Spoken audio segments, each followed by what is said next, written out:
आज का आपका आर्टिकल रहेगा EM wave, electromagnetic wave. As you know, this is the third lecture of this, and after this is the ending of that chapter. Yes, this is final lecture of this topic, EM wave, electromagnetic wave. तो आज आप इसके अंदर काफी कुछ सीखेंगे, काफी कुछ पढ़ेंगे. सिर्फ 2 और 3 मार्क्स का क्वेश्चन इसमें से आता है बोर्ड में, तो इतना ज्यादा डिटेल स्टडी कोई नहीं मतलब करता जितना आपने इसके बारे में कर लिया. कोई एक दिन में इस लेसन को कर देता है, टॉपिक को, तो कोई 2-3 दिन में कर देता है. 3 दिन से ज्यादा कोई नहीं लगाता इसमें. तो EM वेव में सबसे पहले रिप्रेजेंटेशन ऑफ EM वेव आप पढ़ेंगे. Electromagnetic wave.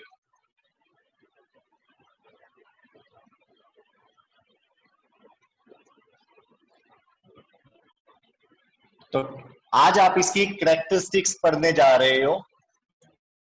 This is the last and final topic. फिर भी कोई थोड़ी बहुत बातें होती है, थोड़ी बहुत चीजें होती है, वो आपको बता दी जाएंगी. इसके बाद आप इसके क्वेश्चन आंसर भी कर सकते हो. तो सबसे पहले कैरेक्टरिस्टिक्स में आप पढ़ेंगे इसकी रिप्रेजेंटेशन. रिप्रेजेंटेशन एक एक टॉपिक को डिस्कस करेंगे, कैसे इसको रिप्रेजेंट करते हैं. हालांकि कल मैंने इसका डायग्राम बनाकर आपको बताया था, तो इसमें आप इसकी रिप्रेजेंटेशन डायग्राम को देखेंगे और साथ ही इसका क्या देखेंगे, इक्वेशन कैसे इसकी आप बनाओगे वो. ठीक है, दोनों. तो सबसे पहले डायग्राम बनाएंगे. सबसे पहले मैं ब्लैक कलर से एक्स एक्सिस और वाई एक्सिस, जेड एक्सिस ये ड्रॉ कर रहा हूं यहां पर.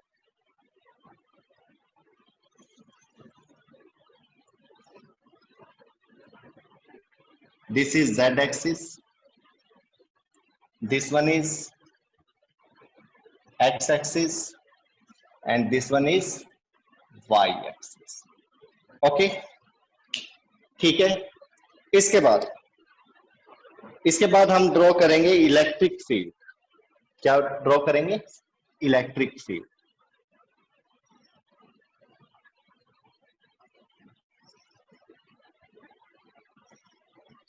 इस तरह से इलेक्ट्रिक फील्ड लाइंस. अंदर भी आप इस तरह से एरो करके दिखा सकते हो इसको कि ये परपेंडिकुलर है बिल्कुल एक्स एक्सिस के.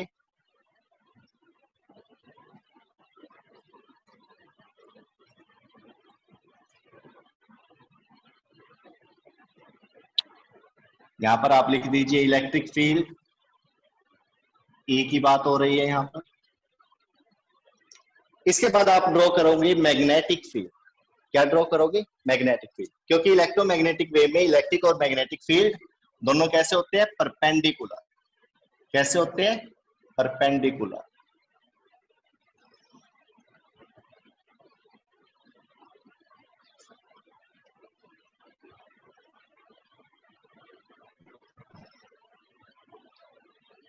परपेंडिकुलर होते हैं. इसकी डायरेक्शन बिल्कुल इस तरह से. इन दोनों का आपस में क्या होगा? Angle 90 degree. This is magnetic field. तो इसमें भी आप इस तरह से एरो लगा दीजिए.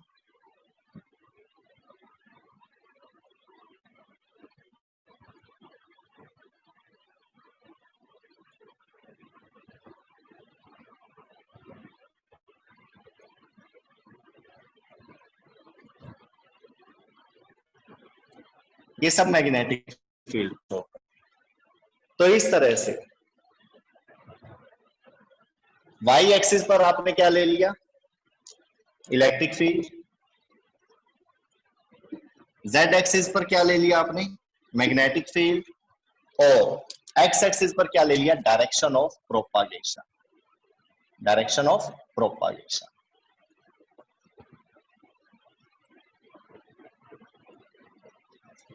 तो इस तरह से किसी EM वेव को आप क्या कर सकते हो? रिप्रेजेंट कर सकते हो. नाउ इक्वेशन कैसे बनाओगे आप इसकी?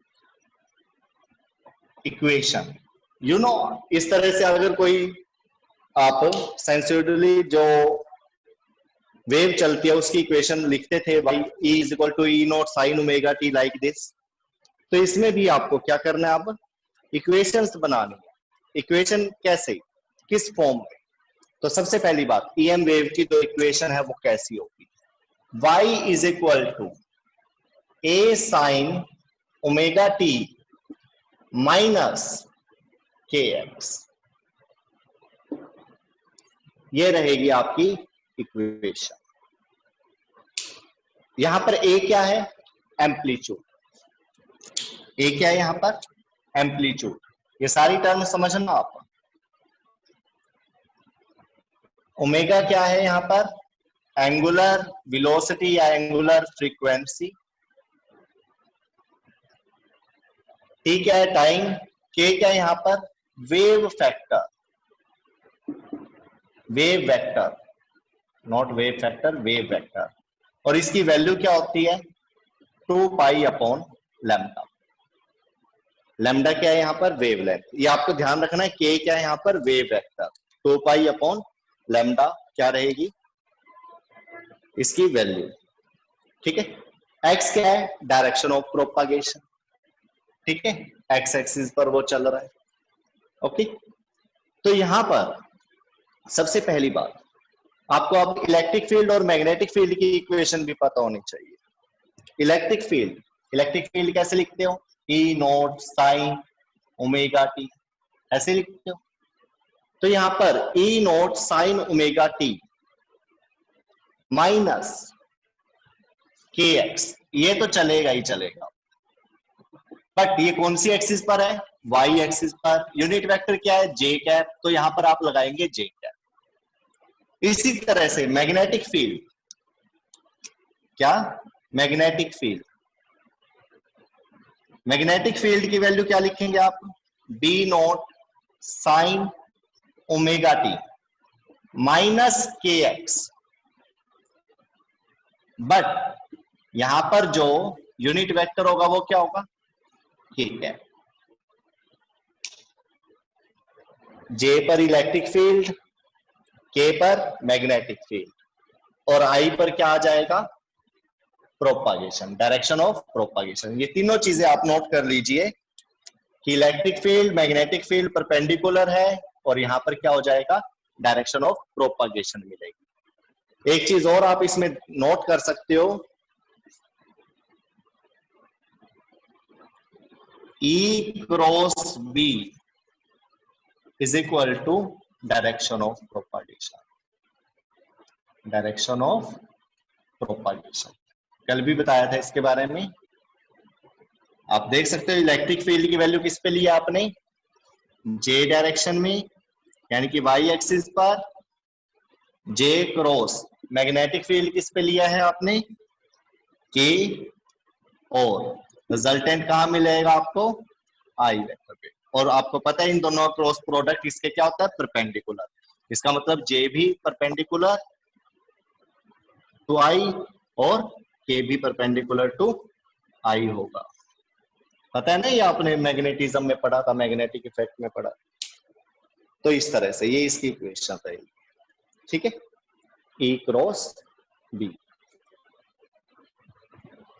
चलो नेक्स्ट पढ़ते हैं अब, relation between electric field and magnetic field. E और बी में रिलेशन, इसमें कुछ भी ले सकते हो आप। जरूरी नहीं है इलेक्ट्रिक फील्ड जे पर ही लेना है, के पर ले सकते हो, क्रॉस आई पर ले सकते हो। तब डायरेक्शन ऑफ प्रोपागेशन क्या होगा? जे होगा। आई और जे ले सकते हो, आई पर इलेक्ट्रिक फील्ड ले लो और मैग्नेटिक फील्ड को वाई एक्सिस पर ले लो। Then the direction of propagation will be in Z direction, K vector पर होगा। तो इस तरह से आप कुछ भी नोट कर सकते हो, इसमें से ले सकते हो कोई भी, बट इक्वेशन आपको इस तरह से लेंगे।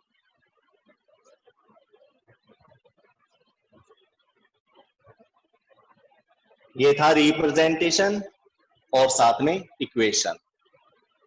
ये इलेक्ट्रोमैग्नेटिक वेव की इक्वेशन रहेगी आप।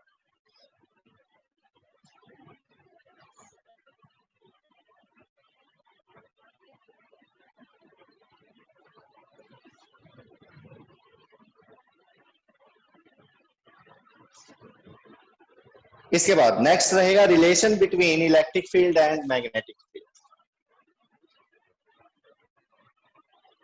Relation between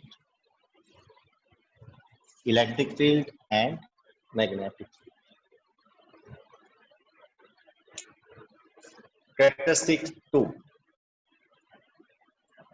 Relation between electric field and magnetic field. मतलब E और B में क्या रिलेशन. हालांकि इसके बारे में कोई प्रूफ नहीं है इतना बड़ा, लेकिन फिर भी E बाई बी आप वेलोसिटी ऑफ लाइट से लिखते थे, पहले पढ़ा हुआ आपने ये formula, E by B is equal to velocity of light. यहां से ही देखिए E इज इक्वल टू क्या होगा, B C. Velocity of light को भी क्या EM वेव बोलते हैं, EM वेव है. EM वेव और उसकी स्पीड एक जैसी होती है वैक्यूम में भी, ठीक है, और मीडियम में भी. मीडियम में आकर जो EM वेव है, जैसे लाइट की स्पीड कम हो जाती है उसकी भी हो जाती है. तो इसमें आप एक चीज नोट करिए, इस रिलेशन में C क्या है, वेलोसिटी ऑफ लाइट, 3 × 10⁻⁸ मीटर पर सेकेंड. तो देखा जाए B और E में से बड़ा कौन होगा, ग्रेटर कौन है. एक्चुअल में इलेक्ट्रिक फील्ड ग्रेटर देन होता है मैग्नेटिक फील्ड. ठीक है, जहां पर इलेक्ट्रिक फील्ड है वहां पर मैग्नेटिक फील्ड है, दोनों के बीच है, परपेंडिकुलर है. मतलब इस चीज से इलेक्ट्रिक फील्ड से मैग्नेटिक फील्ड प्रोड्यूस किया जाता है, मैग्नेटिक फील्ड से इलेक्ट्रिक फील्ड प्रोड्यूस किया जाता है. बट हर एक केस में इलेक्ट्रिक फील्ड क्या होगा, इससे ग्रेटर होगा, ज्यादा होगा इससे. ठीक है,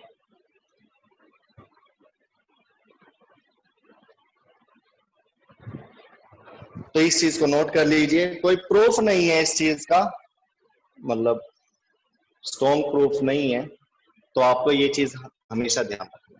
मैग्नेटिक फील्ड की वैल्यू यहाँ पर कुछ भी दी जा सकती है, 10 टेस्ला, 20 टेस्ला, 3 टेस्ला, कुछ भी ले लीजिए. तो इलेक्ट्रिक फील्ड आप वैल्यू निकाल कर यहाँ से कैलकुलेट कर सकते हैं इस फार्मूले से. सिंपल फार्मूला है, छोटे छोटे टॉपिक है इसके, कोई ज्यादा बड़े टॉपिक नहीं. Next, third, electromagnetic wave in space कैसी होती है. EM waves in space. अभी अभी जिक्र करा था इसका, बताया गया था ये कि जो इलेक्ट्रोमैग्नेटिक वेव है वैक्यूम में स्पीड ऑफ लाइट की तरह ही चलती है. ठीक है, इसमें आप दो चीजें नोट करेंगे, वैक्यूम को लेकर करिए, स्पीड ऑफ लाइट कैसे, म्यू नॉट एप्सिलॉन. इस तरह से आप इसकी स्पीड को निकाल सकते हो, किसकी, EM वेव की. कैसे, म्यू नॉट और एप्सिलॉन नॉट की वैल्यू पता है आपको, क्या होती है इन दोनों की वैल्यू, क्या होते हैं ये म्यू नॉट और epsilon naught, permeability of free space.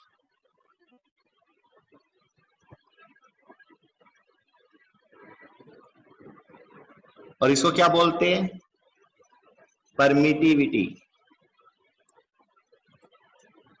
Of free space. Values बताइए इनकी, 4 pi into 10⁻⁻⁻7 tesla metre ampere inverse. ठीक है, परमिटिविटी की क्या होती है, 8.85 इंटू 10⁻⁴ भी लगा लो, -12 न्यूटन मीटर स्क्वायर पर कूलम स्क्वायर.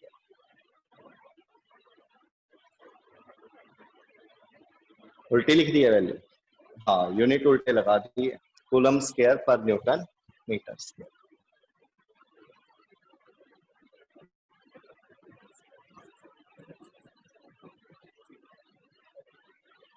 ठीक, तो अगर आप इनकी वैल्यू को यहाँ पर पुट करेंगे और इस तरह से सॉल्व करेंगे तो आपको वेलोसिटी ऑफ लाइट यानी कि क्या आंसर आ जाएगा आपके पास, 3 × 10⁸ मीटर पर सेकेंड. और आपको पता है ये वेलोसिटी ऑफ लाइट की होती है, EM वेव की भी वेलोसिटी इसी तरह से आप निकाल सकते हो. In case of vacuum the velocity of EM wave will be equal to velocity of light in vacuum. ठीक है, इसके बाद अगर ये मीडियम में हो तो मीडियम में तो क्या होगा?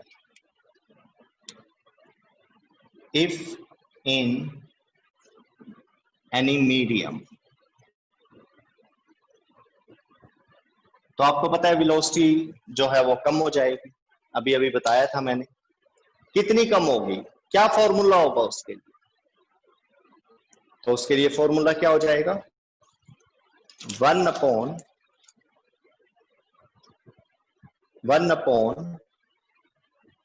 जो ये म्यू नोट और एप्सिलॉन नोट है, ये क्या हो जाएंगे? अब सी नहीं आएगा, अब वी आएगा। Velocity in medium of EM wave. EM wave velocity in medium क्या होगा फॉर्मूला? Mu epsilon note. जो ये म्यू और एप्सिलॉन नोट है, ये क्या है? परमिटिविटी और परमेबिलिटी है। किसमें? मीडियम। मीडियम की है ये, मतलब इनकी वैल्यू ये नहीं होगी, ठीक है, चेंज हो जाएगी। ठीक है, क्या होते हैं म्यू और एप्सिलॉन नोट?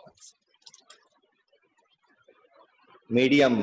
ठीक है, चलो यहां से आप रिफ्रैक्टिव इंडेक्स भी निकाल सकते हो। क्या निकाल सकते हो? Refractive index. कैसे? You know this is velocity of EM wave in vacuum and this one is the velocity of EM wave in medium, and you know very well according to Snell's law, अगर C upon V कर दिया जाए तो वो किसके equal होता है? Mu के, रिफ्रैक्टिव इंडेक्स के। अगर आपको मीडियम का रिफ्रैक्टिव इंडेक्स निकालना है तो आप कैसे निकाल सकते हो? देखो म्यू से मत लिखो अब इस रिफ्रैक्टिव इंडेक्स को, क्योंकि म्यू का यहाँ पे मतलब क्या है? परमेबिलिटी। तो आप यहाँ पे कोई और क्या ले लो, सिंबल या रिप्रेजेंटेशन ले लो रिफ्रैक्टिव इंडेक्स की। मैंने ईटा ले लिया है, न्यू, ठीक है, ईटा ले लिया। n is equal to C upon B. Put करिए इनकी वैल्यू पुट करिए। n is equal to, what is the value of c? 1 upon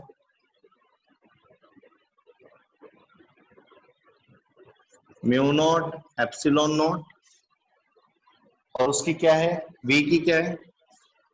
1 upon, ये ऊपर चला जाएगा और ये सब कुछ किसमें होगा? अंडर द रूट में। किसमें होगा? Under the root. ठीक है, अगेन सिंप्लीफाई करिए इसको। क्या हो जाएगा? Eta is equal to mu upon mu naught epsilon upon epsilon naught under the root. And mu upon mu naught, epsilon upon epsilon naught किसके इक्वल होते हैं? ये म्यू आर एप्सिलॉन आर। तो this is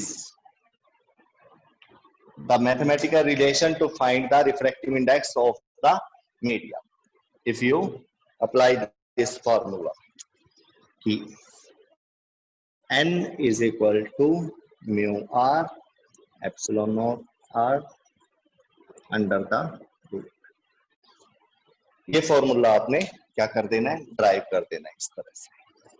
EM wave in space, EM wave in medium और refractive index of the medium। ठीक है, अगर कोई EM wave क्या करेगी? ट्रेवल करती है, तो अगर उसकी स्पीड कम होती है तो रिफ्रैक्टिव इंडेक्स कोई ना कोई मीडियम होगा वहां पर, तो आप वो कैलकुलेट कर सकते हैं। ठीक है, इसके बाद नेक्स्ट, इसके बाद ट्रांसवर्स नेचर। क्या चीज? Transverse nature of EM wave. Transverse nature क्या होता है? ट्रांसवर्स नेचर 9th क्लास में साउंड वेव, साउंड चैप्टर पढ़ा था आपने, लॉन्गिट्यूडनल पढ़ा था। उसमें मैंने बताया था अर्थवॉर्म की तरह चलती है ना वो, टू एंड फ्रो मोशन में, बैक एंड फोर्थ होते हुए।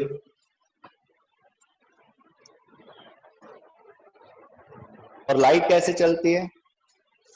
ट्रांसवर्सली चलती है। कल भी बताया था, थोड़ा डिस्कस कर रहा था इस चीज को।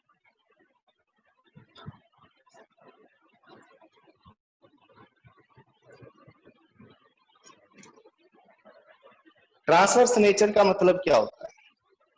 कल भी समझाने की कोशिश की गई थी इसको, आज ही बता देता हूं मैं। थोड़ा सा समझना, जिस मतलब है तो 3D का काम। ट्रांसवर्स नेचर में जैसे आप यहां पर देख सकते हो कि जो वेव है, EM वेव, वो जा तो रही है एक्स एक्सिस पर, एक्स डायरेक्शन में सामने, बट उसके जो पार्टिकल का वाइब्रेशन होगा, पार्टिकल का वाइब्रेशन होगा,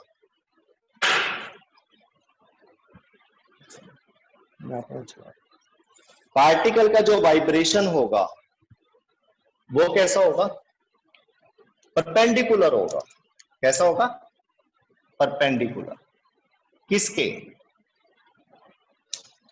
डायरेक्शन ऑफ प्रोपागेशन के साथ। मतलब जाना सामने है लेकिन डायरेक्ट नहीं जाएंगे ऐसे। कैसे जाएंगे? स्पाइरल होकर। क्या होकर? स्पाइरल होकर। स्पाइरल कैसे? जैसे स्नेक चलता है ना, सांप चलता है, जाना आगे होता है लेकिन पहले इधर जाएगा, फिर इधर जाएगा, फिर ऐसे जाएगा, फिर ऐसे जाएगा, ठीक है। परपेंडिकुलर बनाता चला जाएगा। किसके साथ? हॉरिजॉन्टल एक्सिस के साथ, सामने जाने के लिए, है ना। इसी तरह से वेव, लेकिन इसमें सिर्फ वो ऐसे नहीं चलेगा पार्टिकल, वो हर डायरेक्शन में चलेगा। मतलब जो वो पार्टिकल का वाइब्रेशन है वो इस तरह से करता हुआ आगे चलेगा। मतलब क्या इसका? सारी डायरेक्शंस में अपनी इंटेंसिटी को बिखेरता हुआ चलेगा ऐसे ही। लाइट का जो पार्टिकल है, EM वेव जो है, वो इस तरह से चलेंगी, इलेक्ट्रोमैग्नेटिक वेव। तो इसको बोलते हैं ट्रांसवर्स नेचर, कि पार्टिकल्स का जो मूवमेंट है, उनकी जो इंटेंसिटी है वो क्या हो रही है? चारों तरफ स्प्रेड होती हुई चलती है, ठीक है, और सामने बढ़ती चली जाती है। मतलब परपेंडिकुलर होता है उसका डायरेक्शन ऑफ प्रोपागेशन के साथ पार्टिकल्स के मूवमेंट का। ओके, तो इसमें आपको साउंड वेव और लाइट वेव दोनों का एग्जांपल पता है। साउंड और लाइट, साउंड लॉन्गिट्यूडनल होती है, इसमें आप टू एंड फ्रो, ठीक है, टू एंड फ्रो मोशन पढ़ते हैं। और स्लिंकी इसका एग्जाम्पल भी है। लाइट वेव, लाइट वेव कैसी होती है? ट्रांसवर्स इन नेचर होती है, ठीक है। कैसे चलती है? परपेंडिकुलर बनाते हुए चलती है। इसमें वर्ड यूज कर सकते हो आप पैरेलल, ये पैरेलल चलती है उसके। अलोंग, अलोंग वर्ड यूज कर सकते हो, along the direction of propagation चलती है।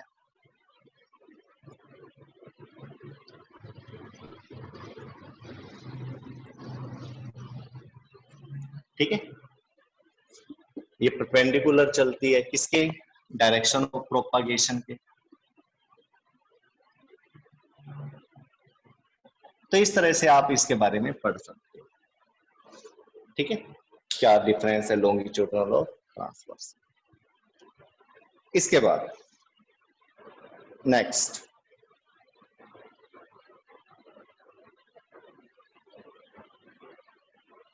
EM वेव, जो इलेक्ट्रोमैग्नेटिक वेव होती है उन पे एनर्जी भी होती है, possess energy. Is it true? देखो जो जो कैरेक्टरिस्टिक्स है ज्यादा डिटेल नहीं पढ़ना आपने उसका, मतलब कोई ना कोई ऐसा एग्जांपल, कोई ना कोई चीज जिससे आप ये पता लगा सको, बता सको कि यस इनके पास एनर्जी भी होती है। लाइट एनर्जी के लिए वैसे फार्मूला होता है, ड्यूल नेचर में पढ़ोगे आप, E is equal to H nu, photon energy का पैकेट। लेकिन यहां पर कैसे बताए इस चीज को? EM wave possess energy, energy को रखती है वो अपने पास, एनर्जी होती है उनके पास। इलेक्ट्रोमैग्नेटिक वेव, जो हम ये मोबाइल पे बातचीत करते हैं, डिश एंटीनास लगे होते हैं, सैटेलाइट्स है, सिग्नल्स आते हैं, ठीक है, वो सिग्नल्स क्या है? इलेक्ट्रोमैग्नेटिक वेव्स है वो सब। क्या है वो? Electromagnetic wave. 9th क्लास में क्वेश्चन था इन टेक्स्ट में, चैप्टर मोशन में, हाँ, स्पेसशिप से सिग्नल आता है और उसमें वो बता भी रखी थी उसकी जो वेलोसिटी थी वो 3 × 10⁸ मीटर पर सेकंड थी। Chapter motion, class 9th physics. Spaceship से जो सिग्नल आते हैं वो वेलोसिटी ऑफ लाइट की स्पीड से ही आते हैं, वो उन्होंने बताए थे। तब हम इसको ज्यादा डिटेल में नहीं पढ़ा पाए, ठीक है, लेकिन आज थोड़ा सा टाइम आ गया। ये जो इलेक्ट्रोमैग्नेटिक वेव होती है वो एनर्जी पोजेस करती है। देखो सैटेलाइट से सिग्नल आ रही है, वेलोसिटी ऑफ लाइट से की स्पीड से चल रही है। तीसरी चीज पता लगी, electric field greater than magnetic field होता है ना, हर एक केस में। अब next thing is they have energy also. कैसे? आप देखो बातें करते हैं, हम बोलते हैं, तो बोलते हैं तो क्या चलता है? साउंड चलती है। साउंड चलती है तो क्या होता है? पार्टिकल वाइब्रेट करते हैं, स्ट्राइक करते हैं, ईयर ड्रम पे स्ट्राइक करते हैं ना, तो एनर्जी होती है उनपे। यस, तो जो ये ईएम वेव है ये कम्युनिकेशन में भी तो हेल्प कर रही है, कम्युनिकेशन सिस्टम में। तो कम्युनिकेशन सिस्टम क्या है? बातचीत करने का सिस्टम। तो इसका मतलब इनके पास एनर्जी है। तो इस तरह के और भी प्रूफ्स है। तो EM wave possess energy. Next, create pressure, create pressure. Next क्या है?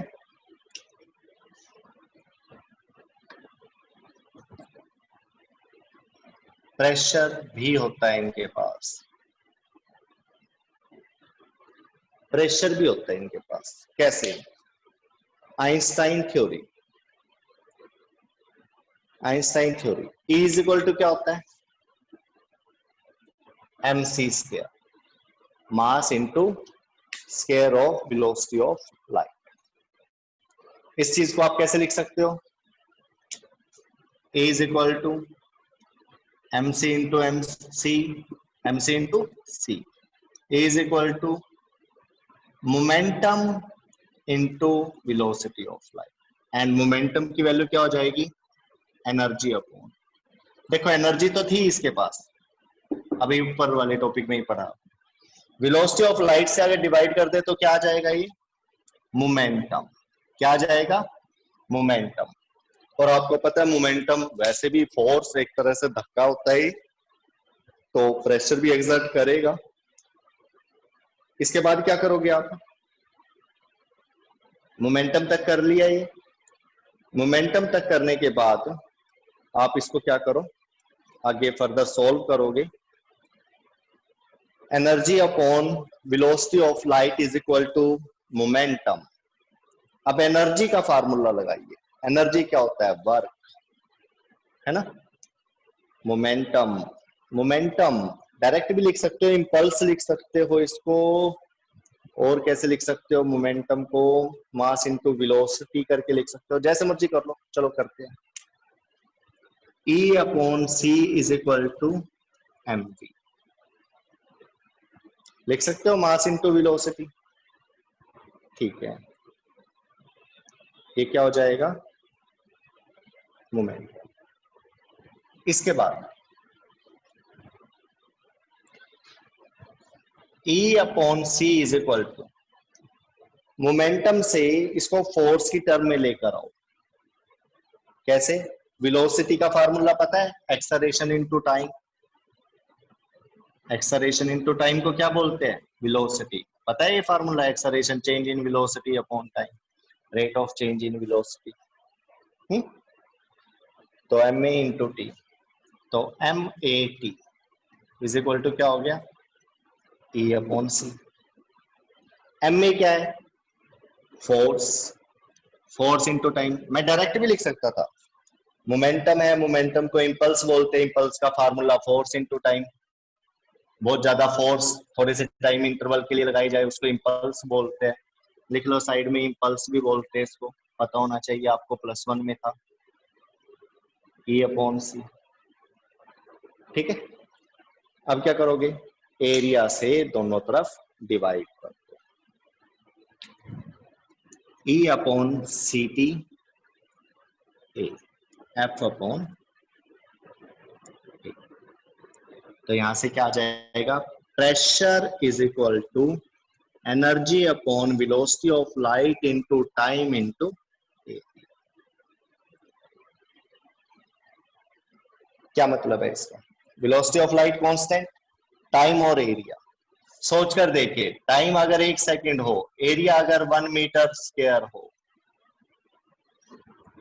सी की वैल्यू पता ही है आपको, 3 × 10⁻⁴ कांस्टेंट, तो प्रेशर इज इक्वल टू क्या हो जाएगा, एनर्जी।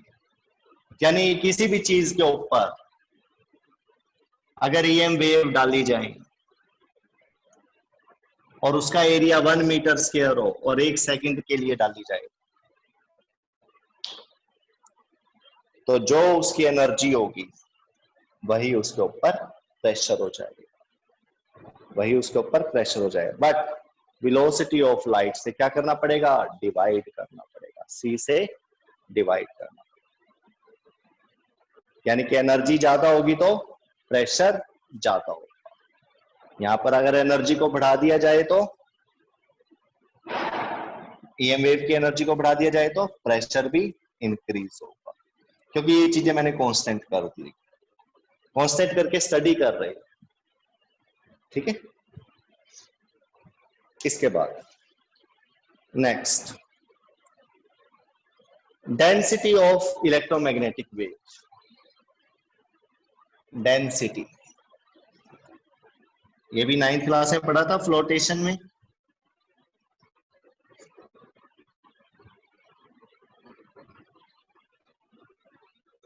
इलेक्ट्रिक फील्ड में और मैग्नेटिक फील्ड में डेंसिटी आपने निकाल रखी है, वो फार्मूले आप चाहिए, डायरेक्ट लगाएंगे उनको।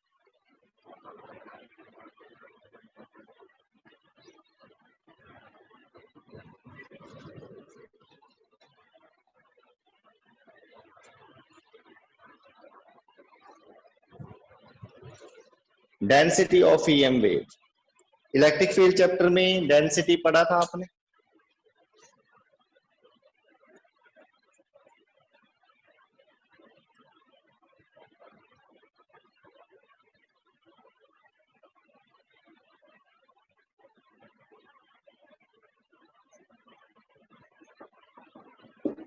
इन इलेक्ट्रिक फील्ड डेंसिटी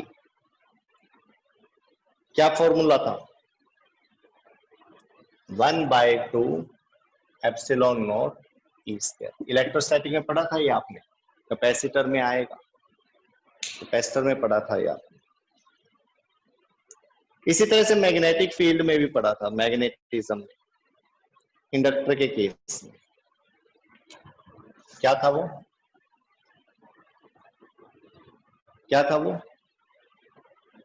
1/2 B²/μ0।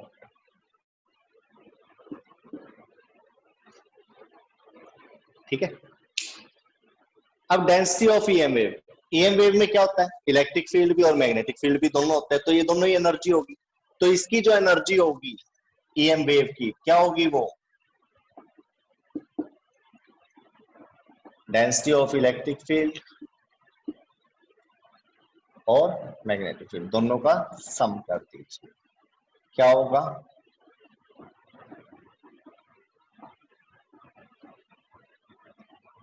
इस तरह से इक्वेशन बन जाएगी किसकी, इलेक्ट्रोमैग्नेटिक वेव की। अब इसको सॉल्व करेंगे, क्या करेंगे, सॉल्व कैसे, यू नो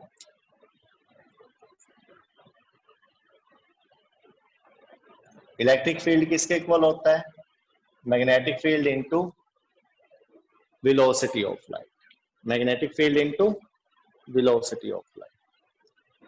और जो ये वैल्यू होती है कैसी होती है, RMS वैल्यू लेंगे हम, कैसे लेते हैं, RMS value, root mean square value.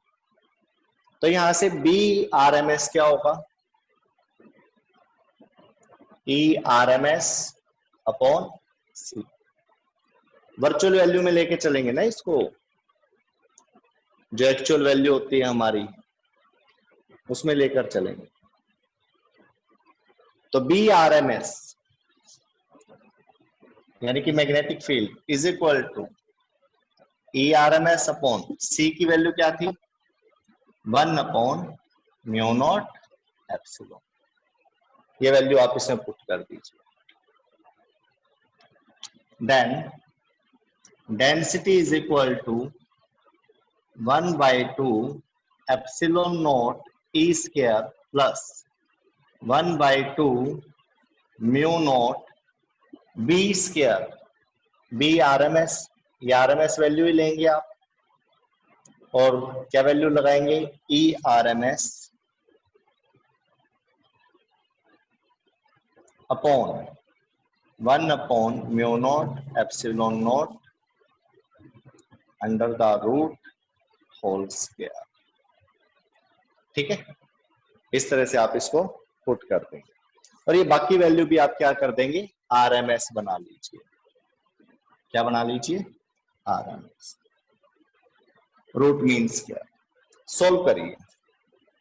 Density of EM wave is equal to 1/2 E naught epsilon naught E RMS square plus 1/2 mu naught E RMS square upon 1